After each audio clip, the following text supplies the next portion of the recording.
Mason, the second you don't respect this, it kills you. Put it over there.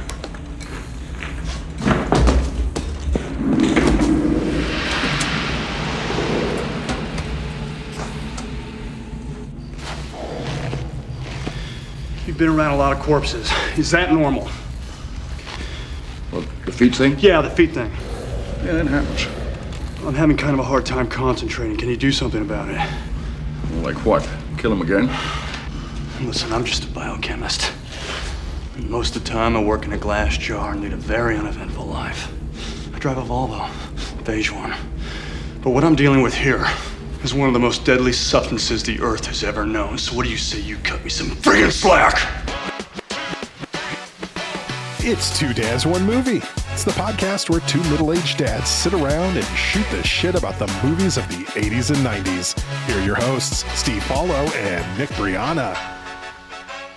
Hello, everybody. Welcome to another episode of Two Dads, One Movie. I'm Steve. And I'm Nick. And today we are continuing our march through Cagevember with another Nicolas Cage massive hit movie we're going to watch, and we're going to talk about The Rock. Oh yeah. Oh, I love this movie. So this was my pick for us. This just combines so many things I love in movies. One, Nicolas Cage. I'll watch anything the man's in, not even joking. Two, Sean Connery, and Sean Connery specifically as a British special agent, because we know how well that works over the course of movies. It's set in the San Francisco Bay Area. Does a handful of weird geographic things. I pointed out a few things that were wrong about the geography of Sneakers. I'll be pointing out at least one thing wrong with the geography of this movie as well. And then, like another movie where the supporting cast is just dynamite, just absolute dynamite from, Ed Harris. I mean, Ed Harris is a pretty high bill in this, but he's still a supporting character in a lot of ways. John Spencer and, David Morse, David Michael Morse, Bain. just so many great, people in this. So, all over. And then it's a really, it's a really creative premise that obviously requires a little suspension of disbelief, like most good movies do, but isn't quite as bonkers as some of the other things that we have and will continue to talk about during Cagevember. So really, for a Nicolas Cage action movie, on the believable side, I would say. Yeah, I mean, this is as documentary-ish as it gets for a Nic Cage vehicle at this time. So this like my history with the movie. Like I said, I love it. I've definitely one that I would have seen when it first came out, summer between sophomore and junior years, I think, for us. Yeah. Set in the Bay Area, so much fun. I think I've probably watched this movie, 20 or 30 times over the course of the last 30 something years. So there was definitely a time in my life where this would have been like an every 3 months throw it on and watch it kind of thing, like in college and stuff. Anyway, just absolutely love The Rock. Can't wait to talk about it. Nick, what's your history with the movie? Yeah, I probably saw it around the same time. I think saw it in the theaters at that time. And this, God damn it, did that hit just right? Yeah. Like, because you're in high school, like our world is not that big. Right. So to have a movie like this, just bam, like, wow. And it's like, it takes place nearby in places that we've been. Absolutely. Right. That we can recognize, which is really cool. I was pretty new to the Bay Area at the time. We moved here in like 93. Okay. So I wasn't like, as ingrained in it, but the thing that I did know that we did go see was Alcatraz. So I was like, oh, the one thing about San Francisco, that's fucking cool. So yeah, this movie was a ton of fun. And like you said, in the long line, like there's been so many great movies that have taken place in the San Francisco Bay Area, Pacific Heights. I can't think of any other ones, but I think this is like, maybe going to be one of them. And I'm really excited to talk about this because this was very fun at the time. And I've seen it a handful of times through the years as well. Nice. All right, let's jump into the facts on The Rock. The Rock came out on June 7th, 1996 with an R rating. It's got a running time of 136 minutes, directed by the kind of like biggest action movie director of the 90s, probably, Michael Bay. Written by David Weisberg, Douglas Cook, Mark Rosner, and in an uncredited polish, Mr. Quentin Tarantino. Starring Sean Connery, Nicolas Cage, and Ed Harris. We got some scores. We got 67% on Rotten Tomatoes. Not bad. Certainly is fresh. Not super high, though. Yep. But a 7.4 on IMDb is actually pretty legit. That's a pretty decently high IMDb score. We got a thumbs up from Mr. Roger Ebert and a thumbs down from Mr. Gene Siskel on The Rock. All right, awards. It was nominated for an Academy Award. It did not win, but it was nominated for Best Sound. Some wins it did receive, however, were at the Blockbuster Entertainment Awards in 1997. Nicolas Cage won the favorite male lead, like favorite actor in a lead role, I think is how they refer to the award, which was the first of 2 consecutive for him because he would win for Con Air the year after. Damn. And Sean Connery won for favorite actor in a supporting role. Also, at the 1997 MTV Movie Awards, the two were awarded the award of Best On-Screen Duo, which we've seen a couple of those actually in our time here. All right, on a $75 million budget, it received or earned or whatever $335 million, Pretty good. 4.47 times what it cost to make. So that is a certified blockbuster, no doubt about it. Huge hit movie.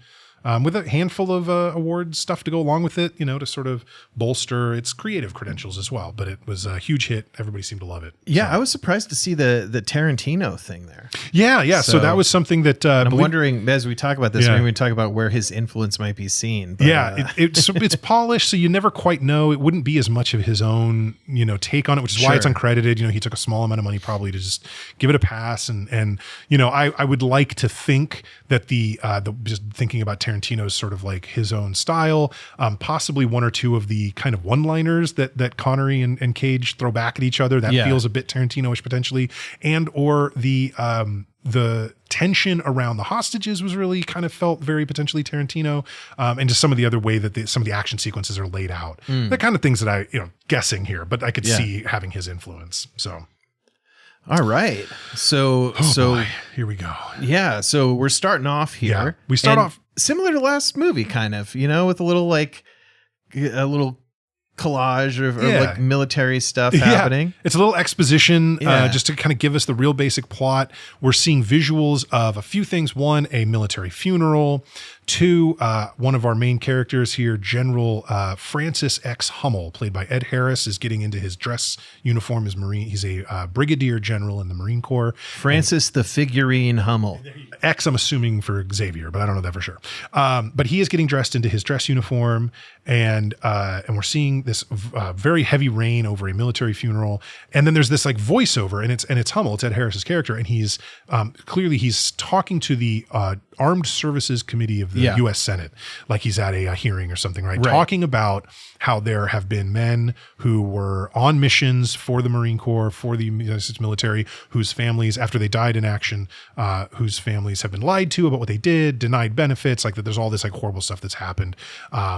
We then get this sense, it almost for a moment looks like, wait, is Hummel attending this funeral? No, he's walking through a different graveyard. It's still pouring rain, but he's got a thing of flowers, and he is at a gravestone marked Barbara Hummel.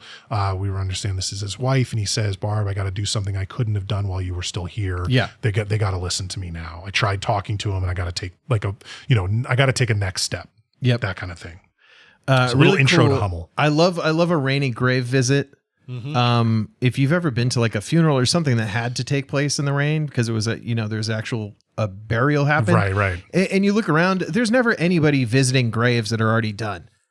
Like you do it. I don't know. Okay. My wife's birthday, but it's raining. I'll go next week. But yeah, it really adds to the effect. It reminds me a lot of the beginning of MacGruber, where he's in a rainy grave scene, which I can't wait till we get into the 2000s. I'm sure MacGruber borrowed that straight from this. Probably, it's probably a deliberate reference. Yeah. So Hummel turns out he's still like a highly regarded, high-ranking general in the military, and he's on his way into this like naval weapons depot. That's right. And he's like a local Hans Blix. He's like a weapons inspector. He's there to take inventory. He's got his clipboard and everything, and he's ready to take inventory. And then at the same time, there's this other cast of characters, and we can see a few of them. David Morse is great. Yes. He's kind of like the argument of should you know his name or not. He's like right at the line of actor. Like, should you know? He's the Jim Rice of actors. Like, should you know his name? I feel like it's because he spent a lot of time on TV. Yes. Right? He did a lot of TV, and there were times where he wasn't in movies very much because he was doing so much TV. Was he one of the Law and Orders or the CSIs? I can't remember now. He had this show called Hack where he was like a cab driver that solved crimes. Was he also on Desperate Housewives, or was that somebody else? He's been on a ton of stuff, but like in this type of role, he's in it a lot, where he's like the second or third bad guy. He's the lieutenant, right? Yeah. So they're basically surrounding this thing as Hummel's going in to look at this. this weapon inspection, and they do a raid on this property, and basically we're going to steal the missiles. Yeah, ourselves. so it's they're housing these rockets containing what they call VX gas, which is not a real thing, as it turns out. But they're housed there, and so what they want to do is they're going to steal 16 VX gas rockets in order to do this mission they need to do. John C. McGinley plays the driver of General Hummel. Basically, he's like one of his like lieutenants or captains or whatever. David Morse's character is a Major Baxter, so he's the highest ranking below General Hummel in this group. But they're all kind of there, and basically they do like this non-lethal assault. Right, they're using like tranquilizer darts and they're like knocking people out but not killing them, so they're trying to do it to the point where they're not going to like kill a bunch of their fellow soldiers, but they do need them out of the way in order to get this stuff. As they are exiting with these rockets, the last one that's going to come out kind of opens or something. It like slides. A dude, like it shows them carrying the rockets out, right? And they're all like, I mean, they're heavy as fuck. They look like two people could not really lift it, and they're being assisted by this like track in the ceiling. And then the last one, this guy just tries to lift it up by himself. Right. He's like, whoa, and then it falls, and then the little glass balls, which have the gas or the agent, whatever inside of them, falls to the ground, and basically like the gas is released. We got to seal this motherfucker in. Yeah. So like David Morse's character, Major Baxter, notices the ball has hit the ground and is rolling, and immediately is like, everybody out, seal the door. Yeah. But the guy who dropped it is further back in the room, and he's not going to make it. So the ball rolls, hits the wall, breaks, the gas gets out, and they're already sealing the door because otherwise you're dead. And here's what we later find out, right? This stuff works within seconds. Yeah. When you have what they called atropine, I think, like an antidote type thing that you have to stab a syringe into your heart. You have 20 seconds once you come into contact with the gas to give that to yourself. And I guess it like nullifies the effects for that exposure, I suppose, and you can get away. But if you don't have that and you don't do it in 20 seconds, you are dead, period. This stuff, you cannot survive this stuff. Yeah. So really they absolutely make the right call by saying that dude's already gone. Seal him in there. It's gross and it's horrible, but like, what else are you going to do? You're going to let everybody die? And also signing up for a mission like this, where we're going to steal a bunch of chemical weapons to create, something we'll get to later in the plot. Yeah. You got to know there's that risk, dog. Yeah. So as much as it sucks, like, you're in there, buddy. I also wonder, was this a naval weapons depot somewhere like near Annapolis? Like, did they have to travel far with these rockets, or was this like Concord? Yeah. Right. Like near us, where it's actually near in the San Francisco Bay Area and being stored there. I don't know. They didn't get into a whole bunch of that. No, it just says Naval Weapons Depot. It doesn't say like where they are.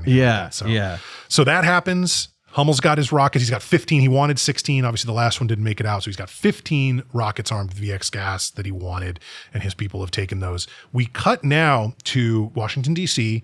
We know for sure we're in D.C., to an FBI special laboratory. And we're introduced to Stanley Goodspeed, who is Nicolas Cage. He is Dr. Stanley Goodspeed. He's a chemical weapons specialist at the FBI.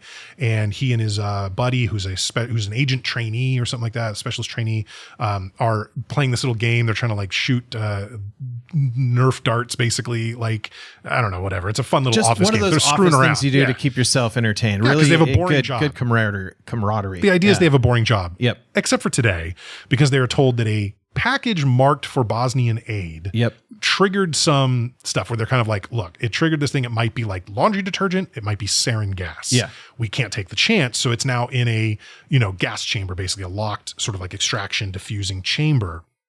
So Goodspeed and his little buddy go in there. They're going to take a look at it. They're wearing the hazmat suits, real crazy suits.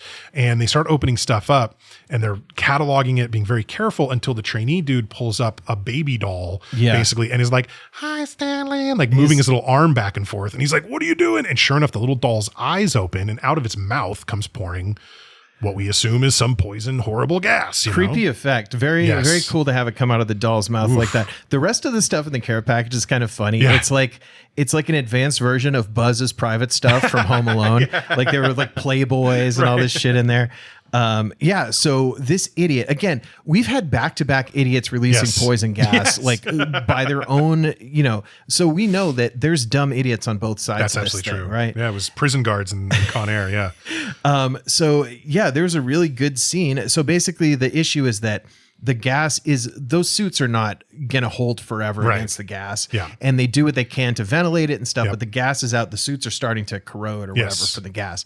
And there's a bomb in there as well. Right. So in addition to the gas, Because would the bomb like aerosolize Well, I the think gas the idea, and make it spread even that further, and right? destroy the chamber they're in. So then it would fill rooms. So basically, they're able to send almost all the scientists out, a couple there to stay with them to try to turn the sprinklers on and do whatever, and then seal the door. So it seems to me like that room would get completely destroyed. The 5 people inside would be killed, but it potentially would stop there. Potentially wouldn't destroy the whole building they're in or whatever, right? Is what it seems like. But they're still trying to defuse it.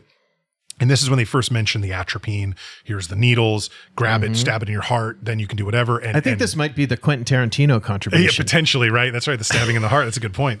But basically, Goodspeed's like, I don't get that shit out of my face, or get that thing out of my face. He doesn't swear in the entire movie. I don't know if I mentioned that or not, but he doesn't. Get that thing out of my face. And so he's like trying to defuse the bomb, and it's the classic Hollywood movie thing. It gets down to like 2 seconds or whatever, and he snips one more wire, and without even like, he doesn't like snip it and look to see what happens. He snips it and goes clear.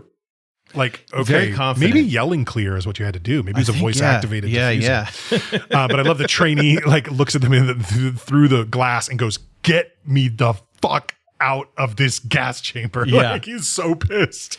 And he's pissed, but he did that to them. You know, he's the problem there. Yeah. So, okay, this is funny. And this goes back a little bit, but so now he's like, Nic Cage, Stanley has taken the rest of the day off work. Well, wouldn't you? Big day of work. I'm going to come home. And he's sitting on his couch and he's playing guitar and listening to music and drinking wine. Earlier, when they were hanging in the office, he had accepted delivery of a record. Yes. And they were like, oh, why would you spend $600 on an LP? He spent $600 on some, early release version of the first Beatles album, exactly. right? But it doesn't look like it's in great condition. Playing that? Yeah, I don't know. But I have to read this because when I was looking into trivia, this really fucking killed me. Nicolas Cage had grown frustrated with compact discs in his own life and decided to incorporate a love of old-fashioned LPs into his character, Stanley Goodspeed. Wow. And I do have to say, he was, I guess this was being filmed at the same time as Con Air, basically. Yes. Or no. Would have been. This was earlier. Face Off and Con Air were filmed at the same time, but this was earlier. John Cusack of Con Air would be dying that they're like, you made a music enthusiast character, right? And he just talks about the Beatles, Led Zeppelin, and Elton John. Right. He's like, dude, I made a whole movie where I was like a guy who was really into Toots and the Maytals. Like, you can't give some deeper cuts than that. What the fuck? I will now sell 10 copies of the 3 EPs by the Beta Band. Like, that's not something Stanley Goodspeed would understand, Like, come on. So I do love what a basic bitch Stanley Goodspeed is, I'm sorry, any Beatlemaniac, in the 90s was pretty basic. Like, that was like the one band that was like, if you were younger, because he's the character, the character is the right age to have grown up with the Beatles, essentially, right? Maybe a little younger than that, but like basically. But if you were like our age in the 90s and you were into the Beatles, it was that band that like people tried to be like, I'm cool because I like the Beatles and they're everything good about pop music, man. Yeah. It's like this whole thing. And look, the music's fine, but Beatlemaniacs are weird funny. After about 1967. So I don't know. So I don't know your history with this, but my mom and dad, my mom like didn't and doesn't listen to music. It's very weird. My dad literally never ever listened to the Beatles. So I never got into it at all. And I'm super unfamiliar with them overall. Like, I know a lot of it, but I have never like sat down and put an album on. So like I have listened to like an amount of Beatles that people would want to beat the shit out of me for like not listening to them enough. I would simply say, don't start from the beginning. If you're going to go listen to the Beatles, don't start with the earliest stuff. I heard Ringo's solo stuff is the best to start with, and then you go backwards from there. Is that right? Don't do that. Start with Revolver. You listen to Revolver. You listen to Sgt. Pepper's, the White Album, and Let It Be. And that's all you need. And maybe Abbey Road. But like the stuff earlier than like Revolver, Sgt. Pepper's, that era, like don't. That's I want to hold your hand and shit like that. But like it got interesting after that. So the flip side of that, just real quick, we're on this super tangent with the Beatles, but that's okay. My parents were huge Beatle fans. Now, my dad was more into Elton John, Billy Joel, Deep Purple, Three Dog Night, that kind of stuff. Like that was kind of his jam, I think, more than Boston, that kind of stuff. But my mom, huge Beatles fan. Oh yeah. She was born in 1953. So like when the Beatles hit, she was a little girl. It was just right for her. She had she had several sisters, but one real close to her in age that they hung out all the time, and they had 2 other girl friends. So the 4 of them were like this little inseparable group in Oakland when they were growing up, and they would play pretend that they were dating the Beatles, but they got to pick based on age. And my mom was the youngest, so she always got Ringo. Nice.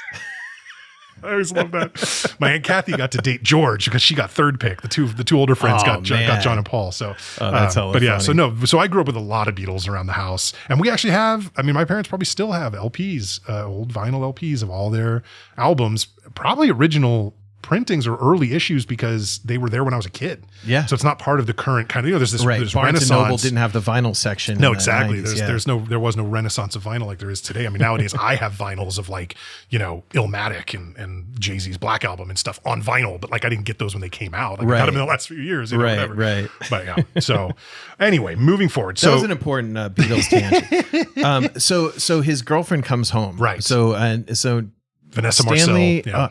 she looks great in this, by gorgeous, the way. yes. Not a great actress, but she's good in the movie.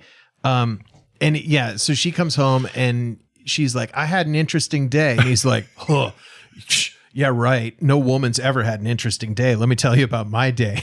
So then he tells her, whatever about his day. And he's like, oh, by the way, oh yeah, I'm sorry, sweetheart. What was interesting about your little day that you just had? Well, no, but before he gets to that point, he says like, so some people tried to destroy my entire life, and I just have to say, anybody who would consider bringing a child into this world should be considered an act of cruelty. And he goes, so what was your interesting day, dear? And she's like, I'm pregnant. And she had one of the, I love 90s pregnancy tests are hilarious. The little vial of blue liquid, whatever. And she's like, it's blue. I got sent to the doctor and it's for sure. Like they confirmed it. I'm pregnant. And she goes, you didn't mean what you just said, did you? And he goes, I meant it at the time. He's like, Stanley, that was like he's too much of a scientist.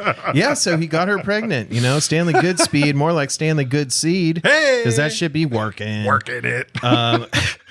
Yeah. So, and then the other thing is that his girlfriend proposes to him. That's right. Because she's Catholic. Yeah. She can't be pregnant she's like, and unmarried. This is crazy. Like I can't have a baby. I can't be pregnant at the wedding. We got to get on this here. Mm-hmm. Yeah. So things are looking great for him. Nothing will ever be disturbed. Right. Meanwhile, we've got Ed Harris. Yep. We've got Hummel and his crew going into Alcatraz.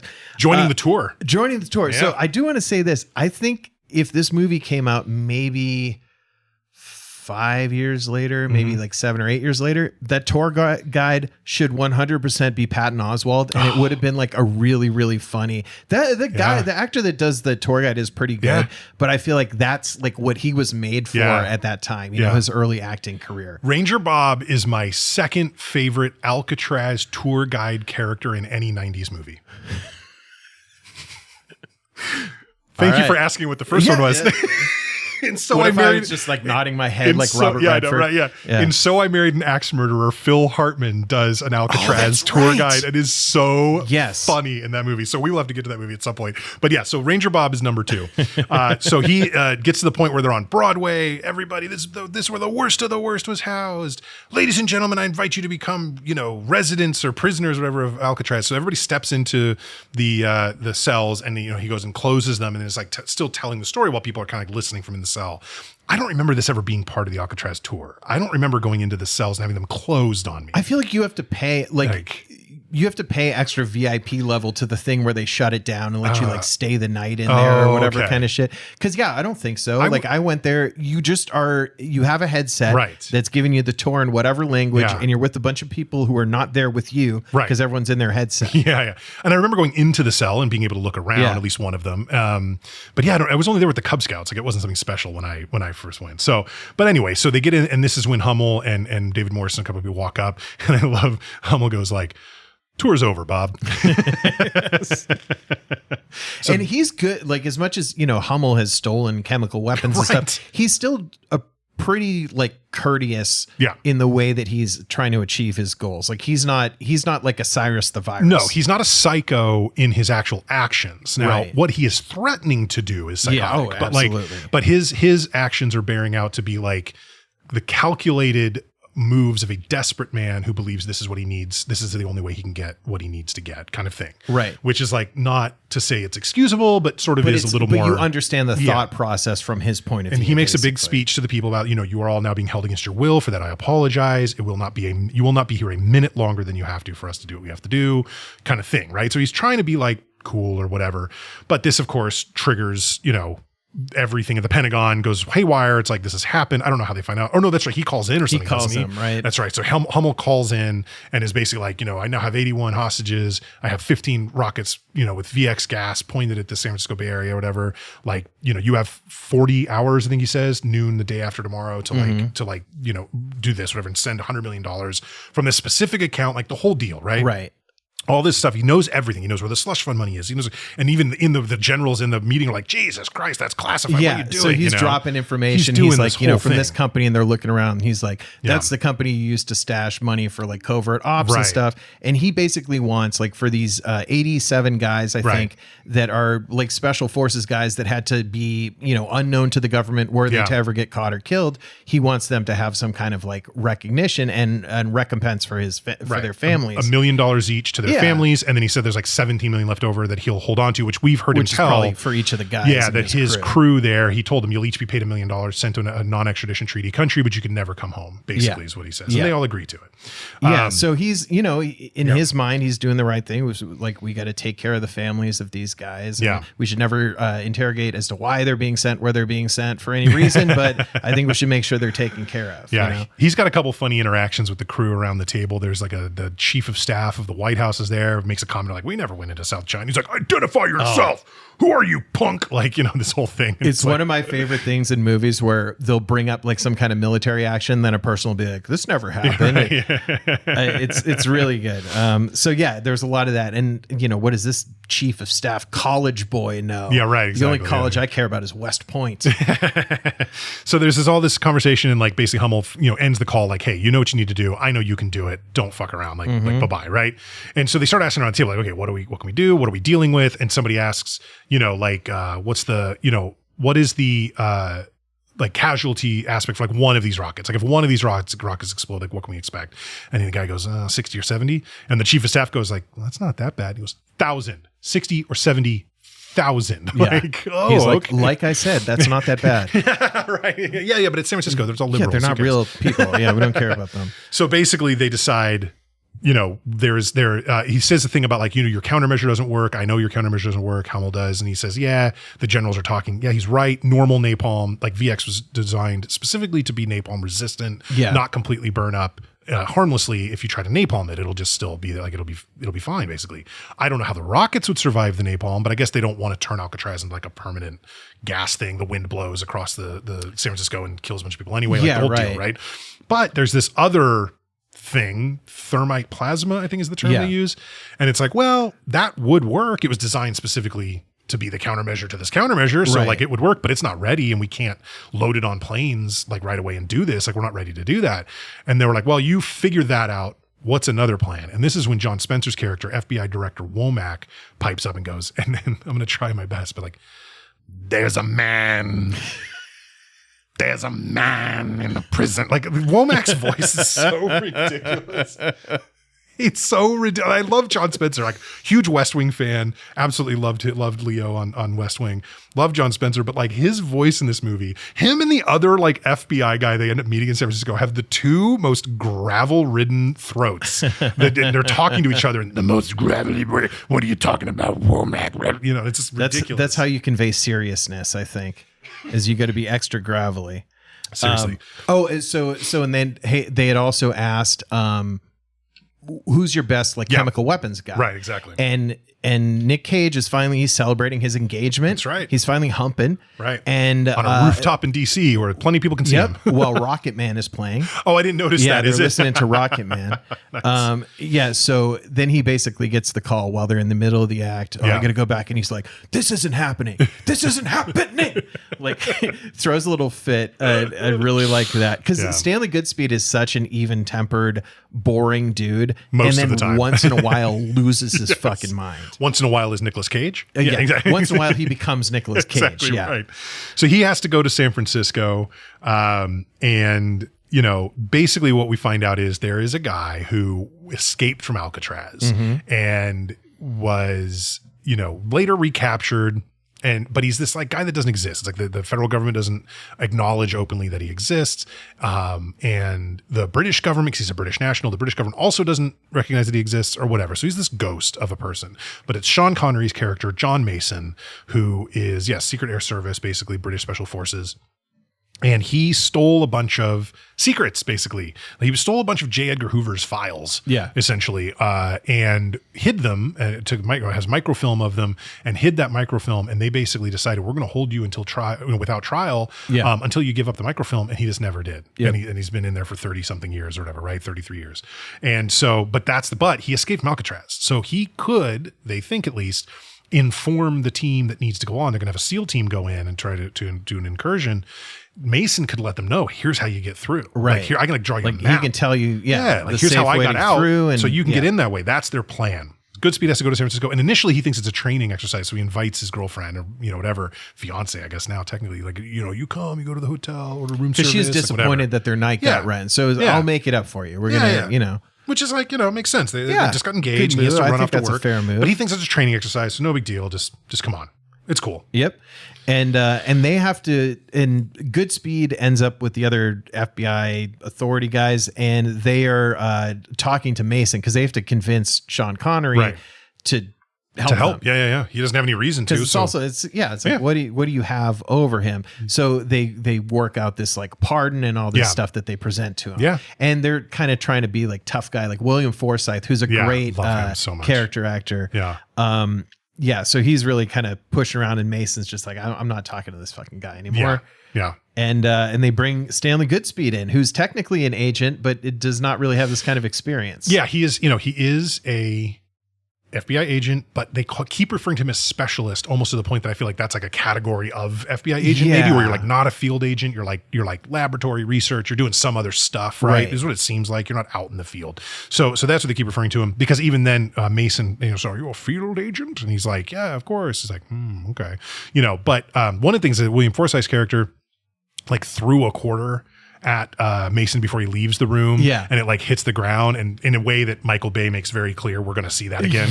It's not Chekhov's quarter. That's coming back into play right away. That's right. This is, so they send Goodspeed in, and he's trying to kind of look tough. It's kind of a fun vibe he's got going, where he does a good job, like, hey, an uncomfortable dude. And then he like asks for a coffee talk. I love it. Connery goes, coffee.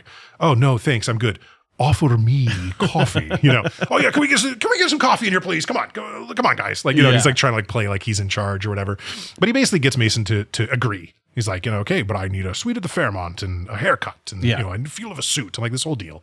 So they agree to all that. And but as Goodspeed leaves to go back into the room behind the two-way mirror to talk to Forsythe and Spencer, they don't see that Connery has like slammed the metal cherries onto the quarter, and like gives it a little like pinched piece, and he uses that to like, I don't even know if this would work, but I think this is the way some glass cutters work. But you cut a perfect circle around on the glass and make sure it connects, and that makes it very weak in the middle. I guess he's able just to like elbow it to like go through, and he sees John Spencer's character and goes, "Whoa, Mac, I should have known." And he's pissed, but it's still like the deal's still on, right? It doesn't like ruin the deal. It's okay. They go to the Fairmont. They go to a suite at the Fairmont. Great hotel room. It's gorgeous penthouse suite. Amazing. Beautiful hotel. And he's getting an outdoor haircut from a dog shit like gay stereotype character. The worst. Anthony like, Clark, it's San Francisco. I never liked that guy as an actor. He had a show forever. Boston Common. Yeah, that guy is so much. I've never understood what's good about him. And that era, the look of like the sideburns, the kind of who's that fucking guy in the Orioles? Brady. I don't know.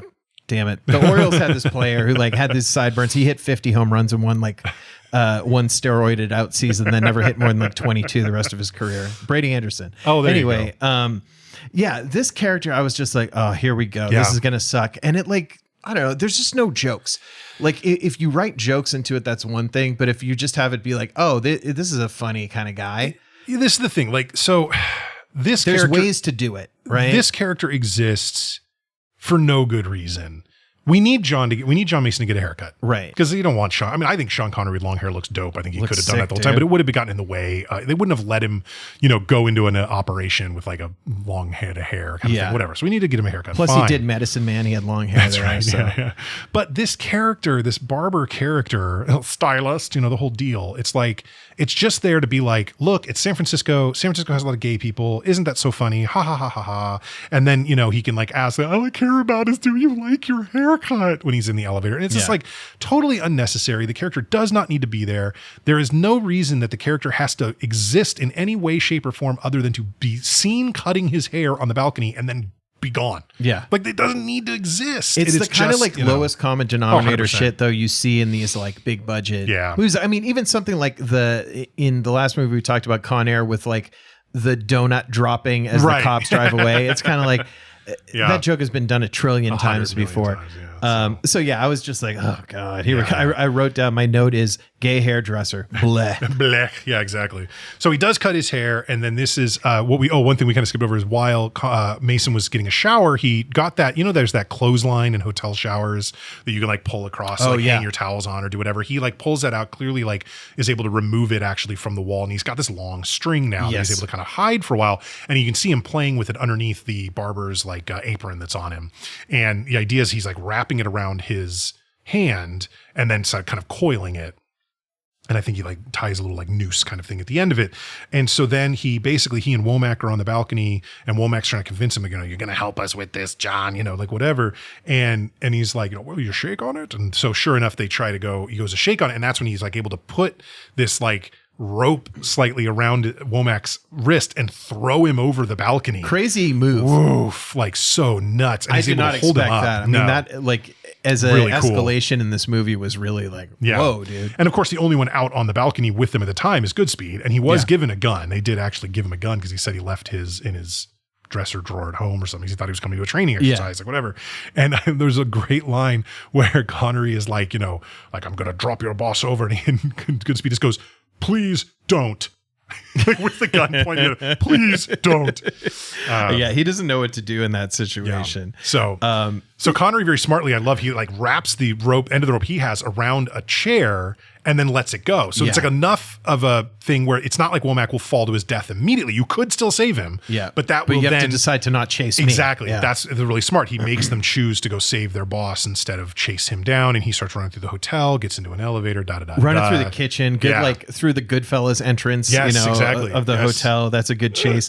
And Mason ends up stealing from the valet. He grabs keys for a Humvee. A sick looking like black truck style one. Yeah. And then Goodspeed's right behind him and he grabs this yellow Ferrari. Yes. And we get a really great chase through the city. One of the best chases in 90s movies. It's really good. Like really fantastic. And there's a bunch of cop cars getting wrecked and it's really good. There's one scene where Mason is driving the Humvee, and in the foreground, you see a quote old woman end quote crossing the street. It is the fakest old woman I've ever seen. That is like a 22-year-old stunt person. It is absolute horse shit, dude. It looks less convincing than Robert De Niro dressed up as the housekeeper in Cape Fear. They tried to get De Niro to play this old woman, but he didn't want to work for the extras for a day fee or whatever. They couldn't Mrs. Doubtfire the stunt person enough. It wasn't quite right. But anyway, lots of swerving, lots of, driving through things until they actually derail a cable car. Yes. And that's now flying down the road and going crazy. And I love the cable car driver, like, everybody get off, save yourselves. Like he's just telling everybody to jump off the thing. He's good. And a connection to earlier in the movie when Hummel gets in his like military uniform to go visit his wife's grave. Yeah. He has like a hilarious amount of medals and shit on him. Crazy. And then this cable car driver is like one-upping him. Like these would be the employees of the month at Tchotchkes, dude. They're just covered in flair. It's unbelievable. Oh my God. But it kind of also looks like a brownie vest, like with like patches. It would be like patches or whatever. It's got the same vibe. Also, this made me think of, speaking of other movies we've covered on the podcast, the immediately thought of at the end of this, The Secret of My Success, when Michael J. Fox is in the phone booth talking to his mom back home. Yes. Oh, they just totaled a Ferrari. He does some there's a scene of the Ferrari just knocking down all these consecutive parking meters, which is really satisfying. Very cool. The coins flying everywhere. Yeah. That's all like credit cards and tap to pay now. Like there wouldn't be coins in any of those anymore. So, I know. Mafia guys can't rob them. Yeah. Bash them open with hammers. And then there's some good explosions and stuff, but the cable car coming off the tracks was pretty cool. And it actually, the Ferrari kind of crashes and Cage is in there, and the cable car's coming at him, and he has to like dive out of the Ferrari as it gets blown away. Right. And he steals, to use your term, the official vehicle of crime, a dirt bike from some kid, and continues the chase again for the Humvee on a dirt bike. The kid who commented before Cage stole his crime mobile, he was like, "Whoa, you just fucked up your Ferrari." It's like, you should have no motorcycle just for saying that. It's okay. It's not mine. Yeah, the dirt bike coming into the pursuit was very good. And I don't know did Cage figure this out or he just followed Mason? No, what happened? So he's on the dirt bike and he gets on the phone. Okay. Right, which is a terrible idea. But he gets on this little flip phone he's calling his buddy back at the DC office, the one that was in the gas chamber with him. Yeah.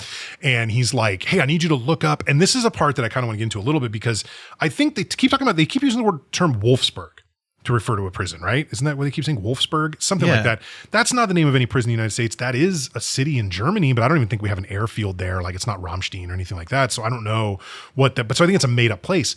But he says, look for the name John Mason, like transferred from like whatever. He's like, and then he says, look for anybody transferred from San Quentin to Wolfsburg prison in this year or whatever, right?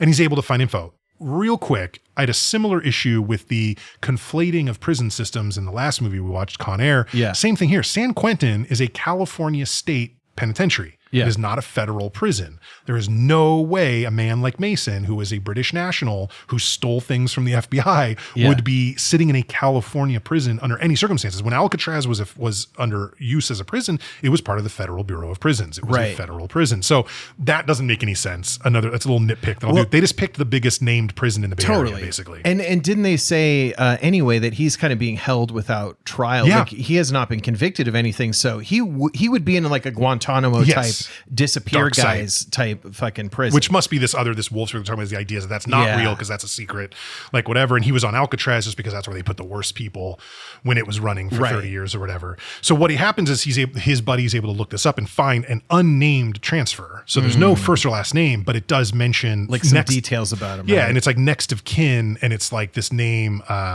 don't remember the daughter's name of Claire Forlani's character, but whatever, like Jade or something like that. Yeah, and an address in San Francisco. So then he goes to that address, luckily just in time to see Jade and her super hot friend. I would say unreasonably attractive roommate. Like, yeah, I don't know who Stacy is, but she's gorgeous. I mean, and Jade is super beautiful too. Claire like Forlani's this gorgeous. movie really treats the old Vanessa eyes Marcil and Claire Forlani, and then this other woman, Stacy, who's like, is like super and has this classic mid-90s look with like the Kangol hat and the crop sweater and the jean jacket, like our leather jacket over the jeans, like the whole deal. It's like, yeah, that's exactly the kind of girl I was into when I was 17. Dude, like exactly. Absolutely. And they end up at the Palace of Fine Arts. Palace of Fine Arts.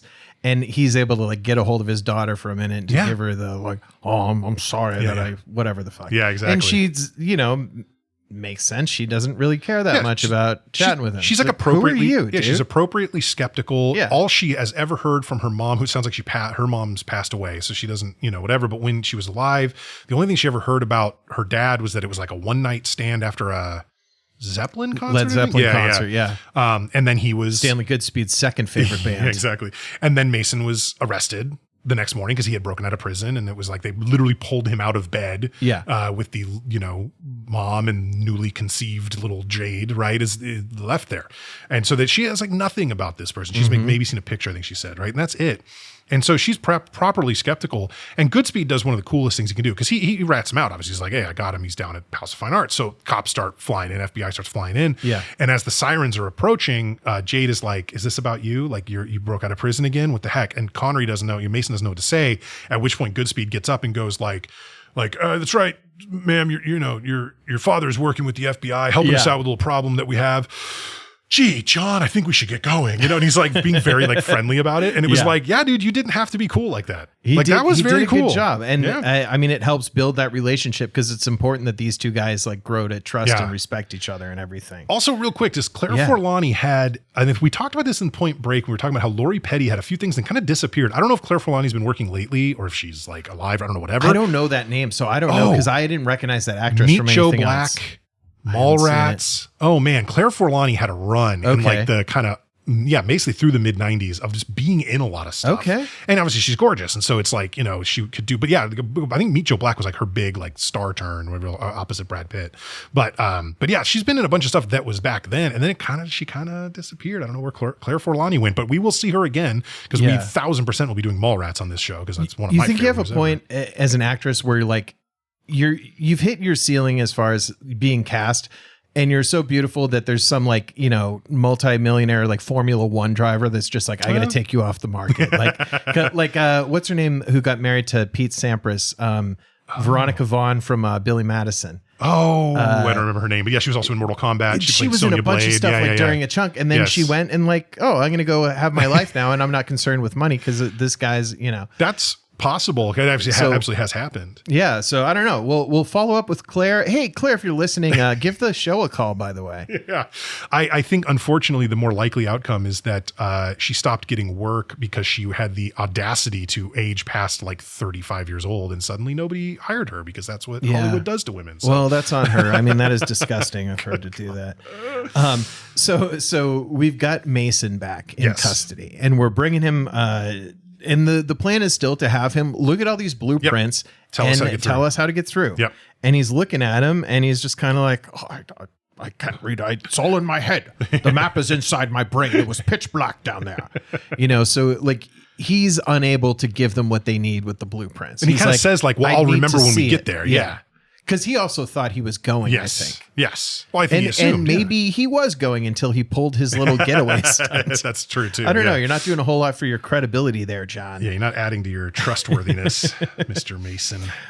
So he's got to go. And then Stanley has to go as well because he's the chemical weapons guy. Because he does the opposite. He goes and says, oh, hey, let me know when I can show your guys how to defuse these bombs. They're like, man, you won't have to because you're going in to do it. And he's like, no.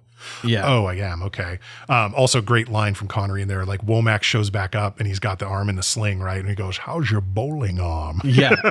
Just like love. So they basically get a SEAL team together and they're going to go in. It's this like, SEAL team led by Kyle Reese from Terminator. I don't remember the actor's name off the top of my head, but yeah, the guy who Michael played Kyle. Biehn. That's right. Yes. And he gives a great little shit you not speech topside, which I always loved. And they have the coolest little mini sub things. I love all their stuff that they have. But he says before they go in, he says of Hummel, we're going in versus the greatest battalion commander in the Vietnam War. Is that like saying that Dan Marino is the greatest QB in Super Bowl history? Yeah. Like, wouldn't it be a Vietnamese guy? Like, no offense, but like, to be honest with you, Nick, I'm not that familiar with the Vietnam War. Who won that one? I think it's still happening. It probably is. For some of us. We should ask Jacob from that other movie we watched. Yeah, that's right. But yeah, the submarine things, I love those little, I don't even know what they're called. The things that you hang onto and it zooms you through the water. Called sea bobs. Those ones I have actually heard of. The other ones are even cooler. They're like, it was like a snowmobile they were sitting on. It looked like a snowmobile, but with like, rudders or something instead of like skis. Yes, but it looked amazing. I want to ride one. Can you rent a sea bob? You know what? So the reason I know that they're called sea bobs is because my wife and I religiously watch the series of Bravo shows called Below Deck. There's Below Deck Mediterranean, Below Deck Down Under, like all these. It's about the crew of private charter yachts. Okay. And so they always have like Sea-Doos and like skimmers and like different like toys that they can play with, and a lot of them will have the sea bob things, and people will they don't go that deep, but you can definitely like take them underwater with like a snorkel on or something, and then like come back up to the top. So I don't know. I mean, you can certainly buy them. I don't know about renting them, but if you rent a $50,000 a week yacht, then they'll it's probably part of it. They're on there. not the same place that's charging me like $11 to rent a snorkel for an hour. No, it's not there. Yeah. Okay, well, it's on my list now. A sea bob. Now I know what it's called. I'm halfway there. I also think that's really smart in this point where they start referring to, so all of the SEAL team guys have got like cameras on them, little mini cams, and they all got their headsets and everything. And I think it's really smart that they refer to them by the code name the Eagles, because they fumble this shit so goddamn bad. That's my NFL joke. I've been storing that one away for a while. Actually, Stanley Goodspeed, they said, hey, come up with an indie rock band name. And he said, oh, the Eagles. Jesus Christ. I hate the fucking Eagles. That's really funny. So they're immediately in Freddy Krueger's boiler room to like first get in there. So crazy. And there's this crazy, like, it's from like one of the Tomb Raider video games, I think, right? This like mini golf obstacle with flames and gears that Mason has said, oh, well, I memorized the timing. I hope it hasn't changed. And again, it's one of those things that why would this be operating? And I did read in the trivia for the movie, Michael Bay was just like, yeah, we needed something cool. Yeah, I know it wouldn't be operating. There's got to be something where they are in a place and there's a door that opens from the other side and he's the only one that can get through. Right. You got to have that because you have to have this moment where he either does or doesn't come back. Right? I mean, because there's got to be this moment where we find out, is Mason just going to ditch them now? Yeah, exactly. Or is he coming back? And so he comes back and we get, welcome to the movie title. So good. Every time we see that, I'm going to call it that. I think every movie, we need to, we should have a compilation of all those scenes. Welcome to Pacific Heights. Like, I'll have to go back and see if anybody says that in that movie. But yeah, we get welcome to the Rock. Really good. Yeah. And there's still so much to go through to get there. Yeah. So they are now underground, and I think they have to get up. And earlier it had shown the takeover team kind of preparing themselves. Yeah. And the John McGinley character was explaining that he has this motion sensor. And I guess normally there's like a laser beam motion sensor thing, but if you have a mirror, you can like reflect the beam back and it won't go off. It'll like keep the circuit together. Yeah. He had some second level of notification involved in this. Yeah. So you could think that you disabled it, but it would still notify them. Yeah, because normally you would put that mirror there and like have to hold it in place to keep the thing going, and then you would move the other piece out of the way or something like that. And the whole point is that in this scenario that John C. McGinley's character has come up with, moving that other piece, that has its own little, they called it like a tremble sensor. Yeah, it was like a spring. Little spring that if it wiggles back and forth at all, it signals then that there's an issue, because that would never happen unless something actually deliberately moved it, right? I suppose if there was a rat that bumped into it, but then they'd go check it out and it would be fine, whatever. But yeah, so they're in this, they're coming up into the shower room, and they do trip this tremble sensor thing. So now the bad guys have been alerted. It's like Marines versus SEALs, basically. The Marines have all been alerted to this. So they are hustling down. They take up these positions up high, looking down into the shower room. And what ensues is the Battle of Wounded Drain. And these guys come up through the thing, and it's this whole thing where Hummel is yelling down at Michael Biehn and like, tell your men to put their weapons on the deck. I can't give that order. Do it right now. I can't give that order. They're going back and forth. And then it's like this kind of standoff thing in movies, this kind of thing almost always happens. Like nobody actually shoots. Like somebody bumps a piece of concrete, right? Yeah. And it like falls and makes a big noise. Yep. Which and then it's just chaos. And it does look like, I think one of the SEAL team members down below is the first to turn around and start firing at what he heard. And then that just, everything's bedlam at that point. Guns everywhere. And Hummel, not that it matters, dude. You put everybody in this position, so you're still to blame. But he is screaming, ceasefire, trying to, because he doesn't want to do it, but he has to like maintain a credible threat. But he can't tell his guys that, so they're going to start firing. Question. Yeah. Do you think Hummel thinks that the families of those guys should get the $1 million as well? The guys that he no, killed? because they're recognized as like actual That's SEALs. The thing. They're going in on an official mission. They will get recompense. Their families will, they will get military burials. They're not getting $1 million, but they're not getting $1 million. No. But they are going to get the normal, triangular frame. They won't be quote forgotten, right? They'll get their just whatever, like honors. So this has been absolutely brutal, right? And every one of the invading SEAL team has been killed. There was one guy who was kind of hanging back with Goodspeed and Mason. It was kind of like a younger dude who was like helping them out and stuff. Well, he was told to stay next to Mason. Like, stay with him. He was You're on him. You got to keep an eye on him. He doesn't go in. You said like if you pee, he helps, or you take a piss, he helps, or whatever, right? That kind of thing. And he was like the one kind of baby face of the SEALs. Like we were meant to be more sympathetic towards him. And he ends up getting capped as well, like trying to go up and see what was going on. Well, I think he wanted to go up and fight. I mean, he basically was at a point where he's like, if I don't go up there and shoot a little and die, then I have to live with the fact that I abandoned my squad for the rest of my life, and I'm not doing that. And I don't think he thought through enough that like, well, maybe the three of them could solve the problem together better. Like he could have been a useful asset to I think Goodspeed and Mason. The mentality of those guys, and probably like very appropriately, is like, we are different than you. Yeah, that's like true. we are the SEALs for a reason. You're just some fucking guy. So no, I'm not going to stay back and hang with That's you. fair. Yeah. But yeah, so now Goodspeed and Mason are left. They don't really have that much of a relationship with each other still. Right. I mean, they're a little bit, but they don't trust each other. No, and they're yeah. left in these tunnels.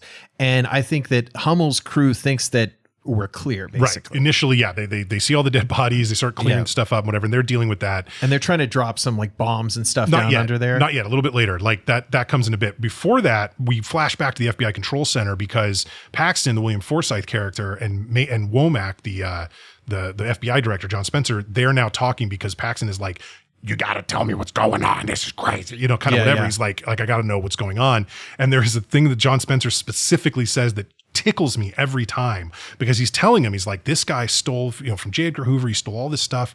He knows all our secrets from the last half century. And the way he says that is like so graveled. I wrote down, these are two raspy voiced burr throats, like yelling at each other. Like they have stuff stuck in their throats, but half century. The way he says that is hilarious to me. It's like Cobra Commander's voice in G.I. Joe, the movie. Exactly. Yes. But it's like, so you're explaining basically the situation, like who is Mason and like what is the whole thing. And because what they want to say, what they were originally trying to do is we need to call it off. Like everything's done. Like it's this old man and this specialist, and Womack's the one telling him like, no, you don't understand. Like Mason can do anything basically. Like he could still solve this. It's not done yet. What Womack's trying to convince them. But very quickly, that is when the Hummel's crew finds the guy who came up, like you said, the babyface guy, he like fell back down that manhole dead, in front of them, and they took his radio and his gun. So they discover a soldier with no radio and no gun. And that's when they realize we still have got a rat problem. Okay, basically, gotcha. Right? And that's when they start to drop some bombs there. Yep. Mason, I think, says something, and there's like fire coming through the tunnels and stuff. Yeah, because they drop a big firebomb and the whole deal. Very. Also, I think one of the earliest appearances of a man bun in popular cinema on one of the guys in Hummel's crew as he's laying a bomb. I don't see a lot of man buns. No, not back then. No, that's more of an early 2000s thing. I feel like. Yeah. Other than like a sumo wrestler, which is a different bun style than a man bun. Maybe Alexi Lawless in the '94 World Cup. But I'm not 100% sure. So now I think they kind of understand Mason and Goodspeed. Like, what do we have to do? Goodspeed, I got to get the rockets. You know, can you get those rockets? And he says, well, I'll do my best. And he's like, losers whine about their best. Winners go home and fuck the prom queen. Carla was the prom queen. Really good. But Mason is kind of convinced to stay because like he didn't know anything about the chemical weapon stuff. So Goodspeed tells him like, hey, like I'm a chemical weapon specialist. There's this nasty shit up there. Like, and they're aiming at San Francisco. Like everybody in the city is gonna die. Mm-hmm. Like basically, this is gonna kill over 1 million people. So your daughter's out there. My girl, my fiance and our unborn baby is out there. Like, please help me fix this. Yeah. And that's basically what how Mason is convinced to stick around because it's nasty stuff. So. Right. And they're being discovered, and they encounter some of the Marines. Right. Yeah. And Mason pulls out a knife, like a Bowie knife, and throws it. And there's a cool effect where it's kind of the camera's like the knife cam as the knife is being thrown, and it goes right into this guy's neck. And then Mason says, "It was never his day." Is it my imagination, or was there that like noise like from Looney Tunes when the knife hits, or did I just imagine that? Because I think I remember that happening. Well, it would have won the Oscar for best sound if it did have that. Yes, exactly. But yeah, so they get to the morgue. That's where they met these two guys. They got to fight them. And that's where it sounds like 12 of the 15 rockets are still being stored in like the cadaver drawers or something. So Goodspeed is able to get 12 of the guidance chips. This is the whole way they're disabling it. Is he has to take the actual gas canisters are like inside the rocket. He has to take those out. Then he has to unscrew the top of that and pull the very loose, he calls it a very elegant string of pearls configuration, and he's got to pull this out. And if any one of those little glass balls hits the ground and breaks, like they are dead, period, within 20 seconds. So this is super serious. And at one point he's like trying to explain all this to Mason, having him hold something. And he's like, don't move. Okay, back away. And he's like trying to like, both don't move, let go, take this, go away. Like he's like really whatever. But he is able to then, when he pulls that out, then he's able to pull this little like, you know, they called it a guidance chip, but it's basically like a super mini motherboard that's like tacked into, you know, some kind of port in there. And he takes it away. And then I guess the idea here is now the rockets just won't fire. Or he says that they'll splash down. Splash in within 500 feet. They'll just go kind of, you know, whatever can be initially launched, it'll then stop working and just crash in the bay, supposedly. So that's the idea. The way the VX gas is inside those missiles is really cool looking. Yes. I mean, that is great, like production design, because the glass balls clinking against each other adds a lot of tension. Like that was a great decision. Absolutely. Very cool. I don't know how we get here, but we're on this like underground Thunder Mountain Railroad. What the fuck is this? So somehow they get attacked by more folks. The morgue team doesn't radio in. So Hummel sends more people down to the morgue, and they're getting the 12th one out of this thing, right? The 12th guidance ship. And they know they got to find 3 more rockets, but like basically it's like last second, Mason's yelling at Goodspeed, hurry, hurry, hurry, like whatever. And he does, and he finally gets it. And then as they are escaping, I can't remember exactly how it happens, but they like fall through the floor, jump down something where they end up, on a mine cart. Like why is this little mine cart under there? Very strange. It's like if they made this movie with the intention that this would be a dope video game after the fact, then the minecart stuff makes perfect sense. Because like watching this is like, okay, you have a number of rockets to disable. You have all these different settings to go to. Right. Like this would be such a fun cool. I don't know that they ever did that. They should have done like a GoldenEye style, first person shooter based on The Rock would have been dope. So basically now there's a bunch of guys who are following, including John C. McGinley, right? Are like following them down in there. And at one point, somebody gave Mason like a packet of stuff that he asked for, and it included like kerosene and waterproof matches or something like that. They didn't really explain it at the time. The Chappelle kit from Con Air. Exactly. And so he's got this. So he's like underneath where John C. McGinley is starting to shoot towards Goodspeed, but he's like in this really thick metal hanging bin of some kind. So it's enough. I don't know if it's like fully bulletproof, but it's enough that it's like it's not getting through to him. But Mason's underneath this like trellis that John C. Ignite is standing on, and he gets kerosened and then lit on fire and, falls off the thing and hangs on and then gets it. Actually, the whole sequence is fun, but it also does kind of go too long. Yeah. Like this whole action sequence with the swinging things. And this is a part, I mean, and it's like, it's entertaining and there's action, but if we're talking about trimming the movie, it's like, I don't know who's ever like doing word association with Alcatraz and they're like underground minecart system. Like we don't need to see that shit. No, do more of the stuff we know. The whole sequence could have been cut for some other way to take out a couple more guys. I mean, because that's really what the end result ends up being, is just that like 3 more of Hummel's men are dead. Right. That's really the important part of this. And there is one of my favorite action movie type moments, which is I'm going to throw a grenade at this guy. I'm going to throw it right back at you. Yeah. Throwing the grenade back always seems to work. And it did for Goodspeed. So how about this? Pull the pin out. 1, 2, 3, then throw it. Like you have to know about how long it takes before it blows up, right? I could see, not wanting to hold on to the holy hand grenade of Antioch any longer than I absolutely have to. So you might get an arm blowed off, but then maybe you're a Two Dads One Movie honorary award winner, because we love that shit. We absolutely love the limbless here at Two Dads One Movie.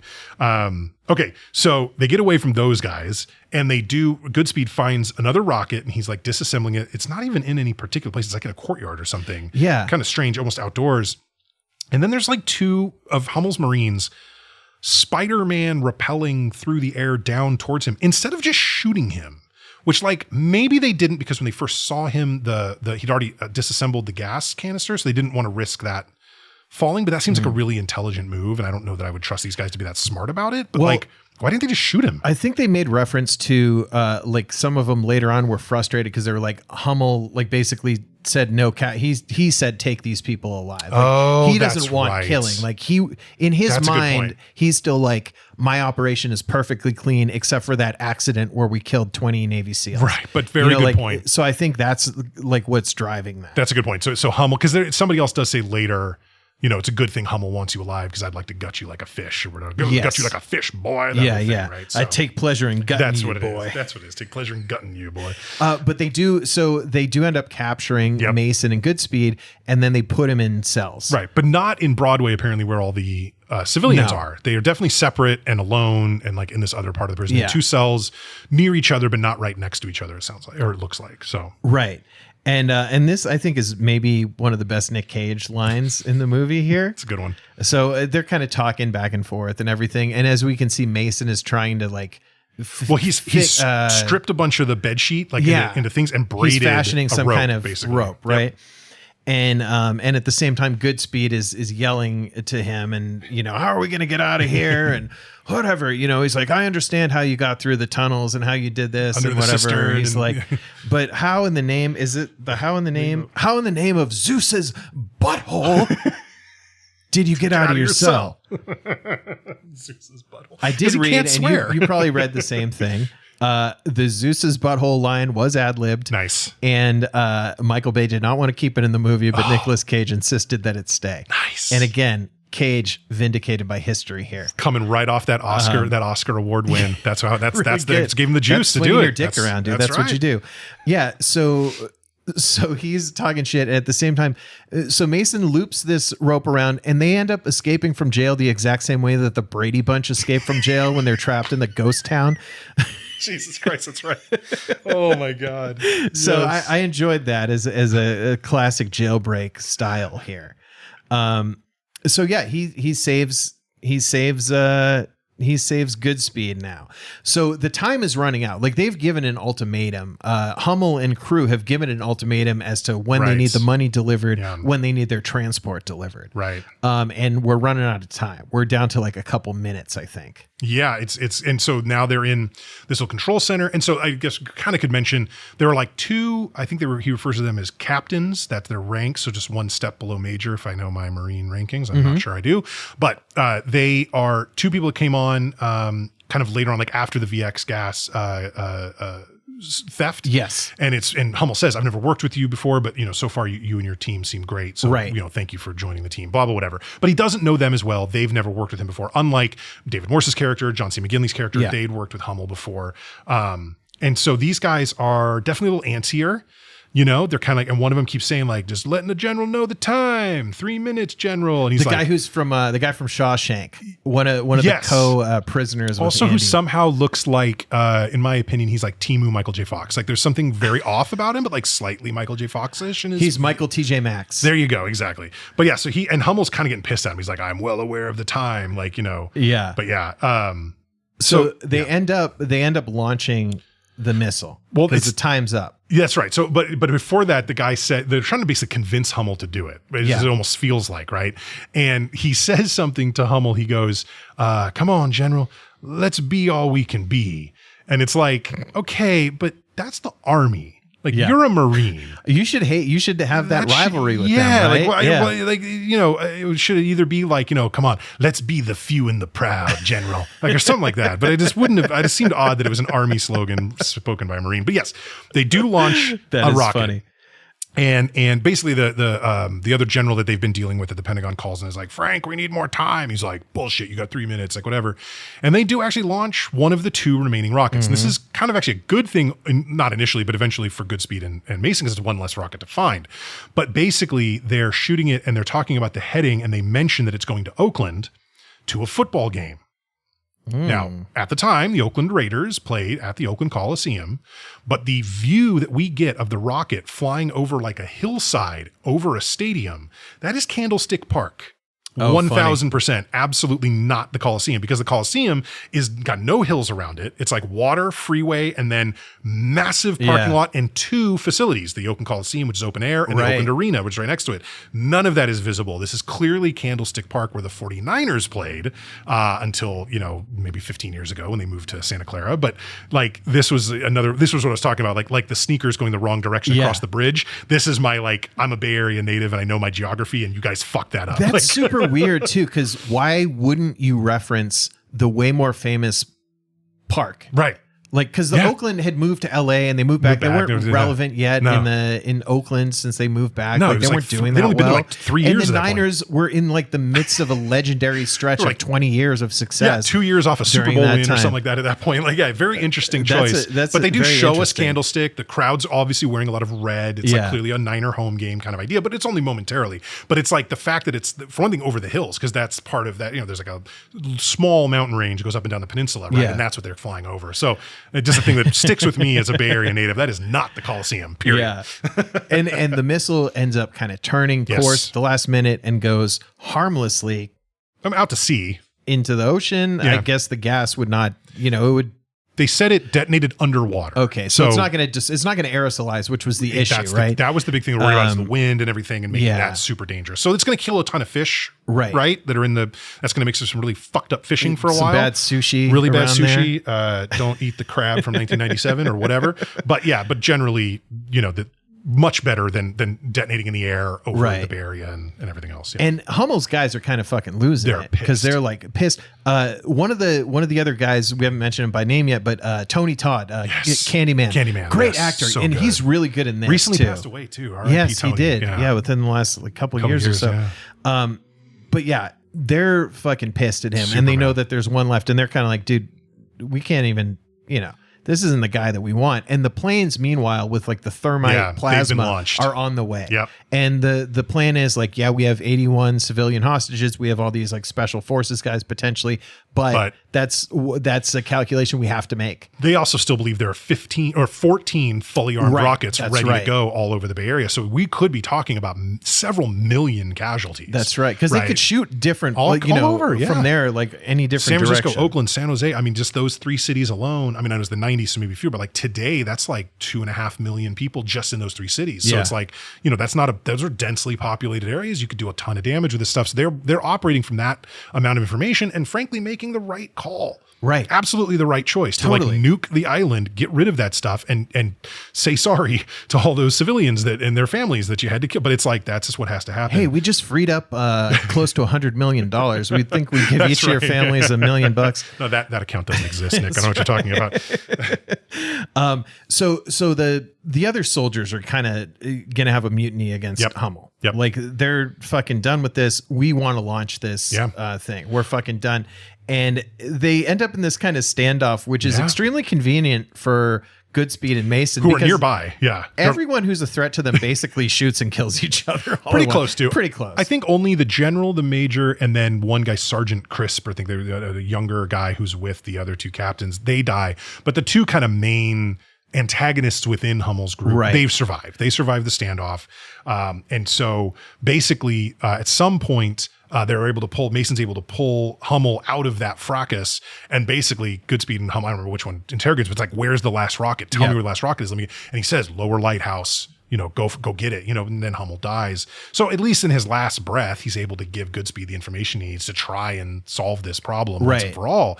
And so now he was kind of a reluctant potential mass murderer. Yeah, he didn't want to do as much as like he made all the choices leading to it, but there was something in his conscience that pulled him towards this and stuff that pulled him away from like killing people. There's an idea I kind of find interesting in like human psychology of like, it's unintended but wholly predictable consequences. So it's like, it's not what you wanted to have happen, but every choice you made up to this point led to where this almost becomes inevitable. Yeah. Right. And so it's like, outside of this Herculean effort by these 2 random ass dudes that are on the island trying to stop you, without them, the rest of this mutinous crew now has access to over a dozen of these rockets and can fire them whenever they want. Right. And that's because of the choices Hummel made along the way. So whether or not, this is the old saying, right? The road to hell is paved with good intentions. Like no matter what you wanted to have happen, you made choices that like did this. And so the fact that he is able to kind of, make one last effort to like fix his own bullshit is a good thing. And Hummel is not an easy character to like hate.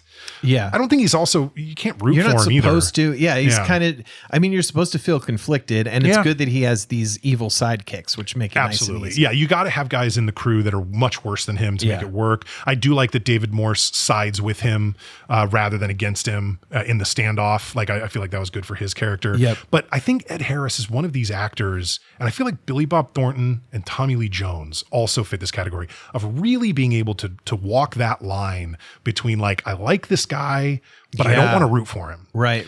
Feeling very Wesley Snipes in Demolition Man. Yeah, right? Very, very Simon Phoenix, where it's like, God, he's a fun. And now that one's a little different because he was wholly bad, but a lot of fun to watch. But he was like charismatic. Yes. This is different because he's not charismatic, but he's somewhere.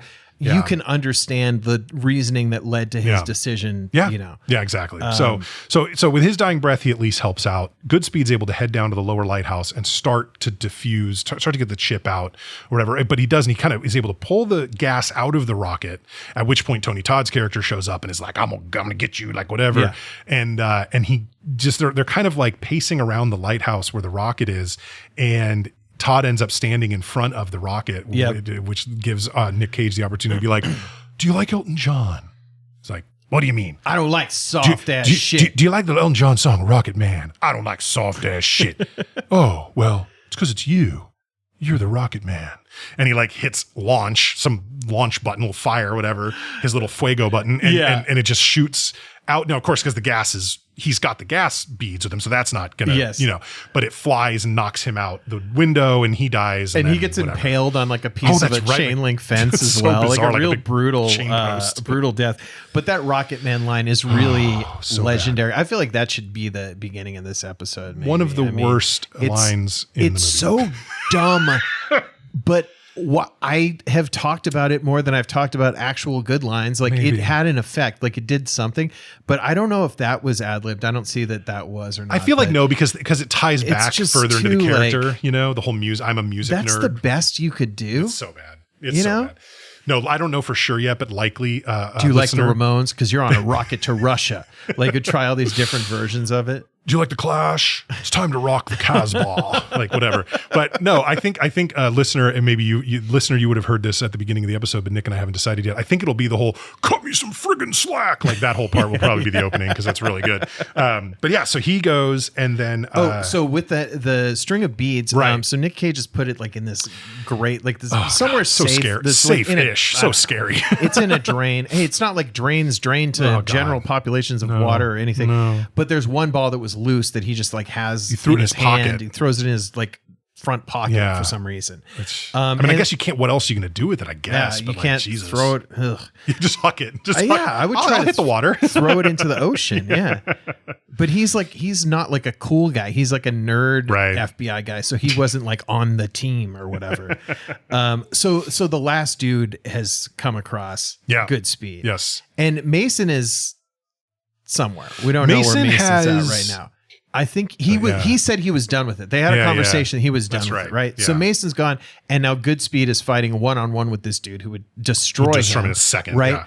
Yeah. And he's able to shove the ball into this guy's mouth, right, and then push him off of him. So he starts immediately dying this horrible death. And Goodspeed has the needle, the atropine, and so he's got the atropine, and he comes in and is able to give himself.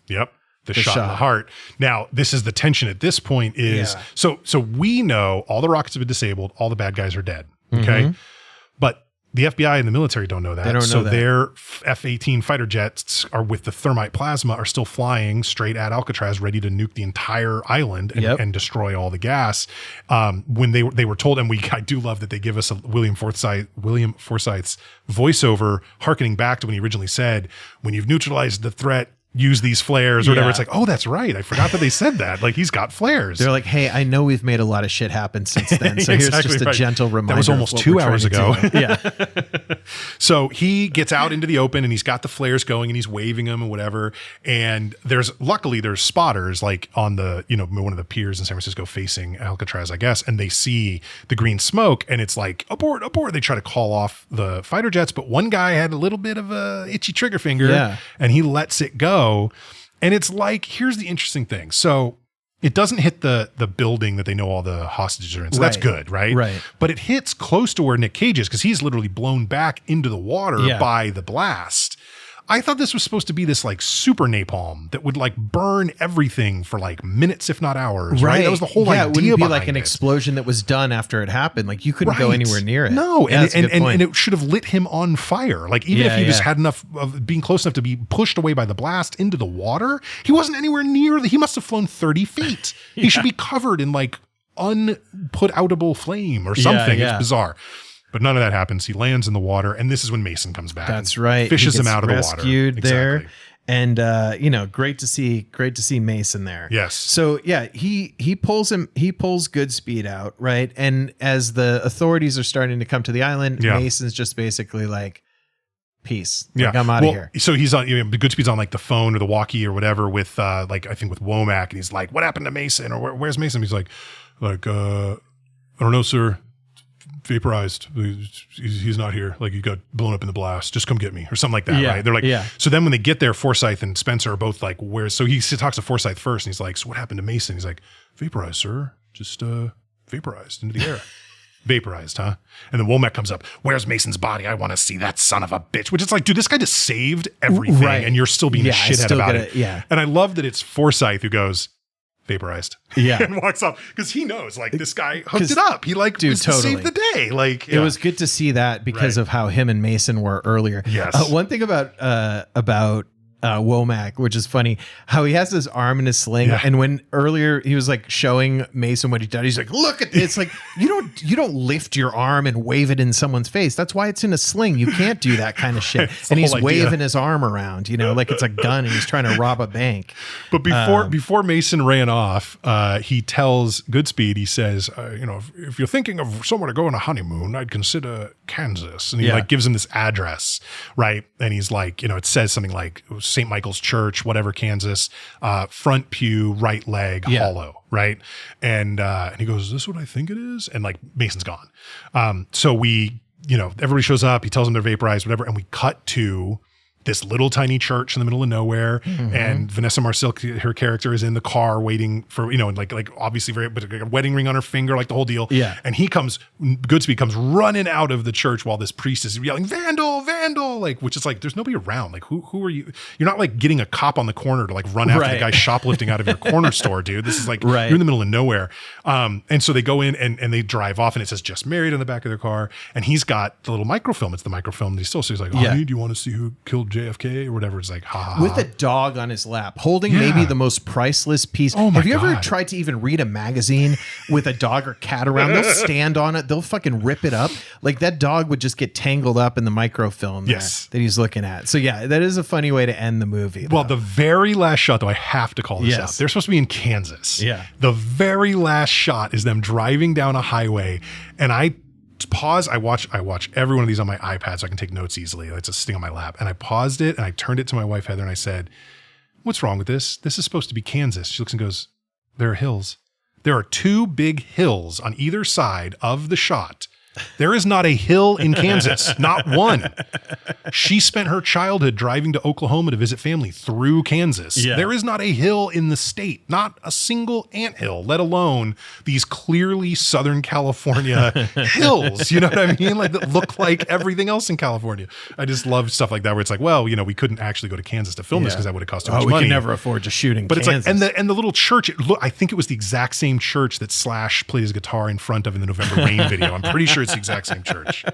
Not 100% sure or anything, but yeah. So that is The Rock. Great way to end God, it. that's a good movie. That is a fun one. Very, very fun. Very fun. Yeah. All right. So this was my pick. I guess maybe I'll take first stab at it. Yeah. Go ahead. Fire away. I love this movie. Like, I love this movie. It's so much fun. I love Sean Connery. I love Nicolas Cage. I love John Spencer, and I love William Forsythe, and I love Ed Harris. Like, on and on and on. There's so many great actors in this movie. It's Bay Area. I love all this stuff. Even if they did conflate the Coliseum and Candlestick Park, I'll live with it. It's fantastic. It's not a perfect movie, I'll say, but it's really close, in my opinion. When it comes to like big budget action popcorn flicks, this kind of hits every note that you expect from movies like that. Yeah. And so, yeah, at a risk of being a grade inflator, I'm going to give this 5 out of 5. I'm a 5 out of 5 on The Rock. I love this movie. Right. I'm a huge fan. So yeah, this was a ton of fun. And if you haven't seen this one in, the last 5 years or more, like, go watch it. It's you for sure want to see it. It's worth your 2.25 hours. Trust me. Yeah. Yeah, so I enjoy this one as well and have for a long time. A couple things about this movie is that it's a little long, but it's really crammed with action. So you'd be cutting a major action scene. You'd be cutting maybe some of the San Francisco car chase, which was awesome. Oh, that was good. Or the mine cart. You could cut the mine cart. And that was probably 8 to 10 minutes you could cut. And one thing that I was a little bit like disappointed, but I understand why, is that I love like Alcatraz, like the inside of Alcatraz and all this. You don't get a whole ton of that because it's not really built around escaping the prison. It's just that this island has some shit happening at it. But there was a lot of very cool stuff. The way the VX gas looked was cool, although after reading something today, I wish that it never happened, because I found out that one of the British agents who had like falsified a claim of there being WMDs in Iraq had used a description based on this movie of what they said the Iraq had. Holy so crap. You know, fun movie, but you know, maybe a million people that wouldn't be dead otherwise. Yikes. So another bit of trivia, a little more lighthearted, that I learned that was funny is that Schwarzenegger was offered the role of both Mason and Goodspeed. Interesting. And I feel like I don't know if it works either way. Because the part of the thing that makes this movie work is it's more of a Die Hard where you have a guy who can get his ass kicked as opposed to a guy who's just going to like steamroll through everything that he sees. This isn't Commando. Yeah. So you kind of need more of like a guy that's vulnerable like that, you know?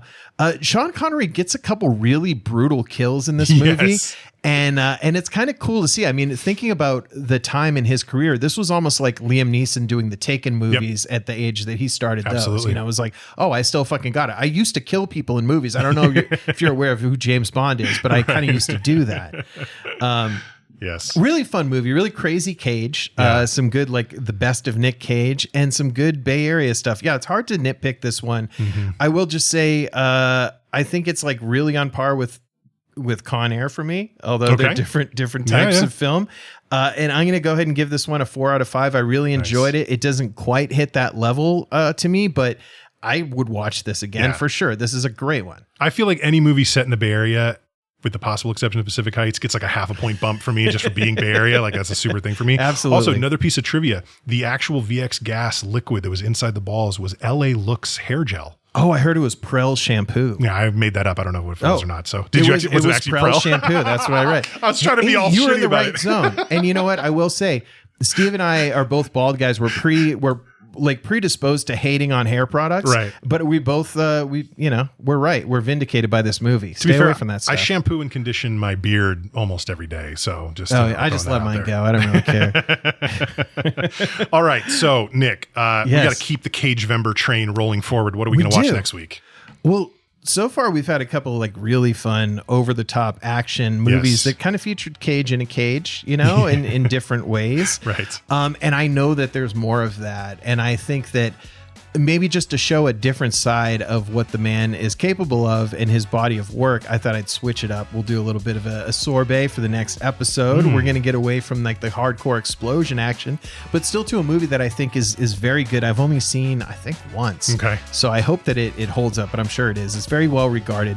We're going to go to 1987 and we are going to raise some Arizona with Nicolas Cage. We're going to go watch Raising Arizona, which I'm very excited about. Very cool. I don't think I've actually ever seen it all the way through. I've seen a lot of like clips and scenes and pieces and whatever, and I know the Warthog from Hell line and like all the kind of like stuff. But I don't know that I've ever actually sat down and watched it. Maybe once. Maybe I did see it once. I'll know when I watch it next week. I'll see if it's actually like, oh, I remember this or I don't. But yeah, for sure, excited to see it. It's Coen Brothers, right? Isn't it? Yeah. So early Coen Brothers. Very cool. Love the Coens. I think they should only make movies together. Not sure why they stopped. But yeah, definitely down for that. Raising Arizona does bring a little different flavor for Cagevember, but I think it's perfect. And it's you know, we don't want to focus entirely on one piece of Nicolas Cage's career. Even just in the 80s and 90s, the dude had range. And this is great. This is going to show us a lot of that. All right, that about wraps it up. So if you like what you hear, and we hope you do, please consider heading over to Apple or Spotify and leaving us a 5-star review. It really helps new folks find the show. If you want to drop us a line, share your thoughts on an episode, tell us what we got wrong, or suggest a movie we should do next, you can do so at the show at 2dads1movie.com. That's the number 2 and the number 1. You can also follow us on Instagram at 2dads1movie. Once again, this has been The Rock. Another episode of 2 Dads, 1 Movie. I'm Steve. And I'm Nick. Thank you so much for listening, and we'll catch you next week. Thanks, everyone.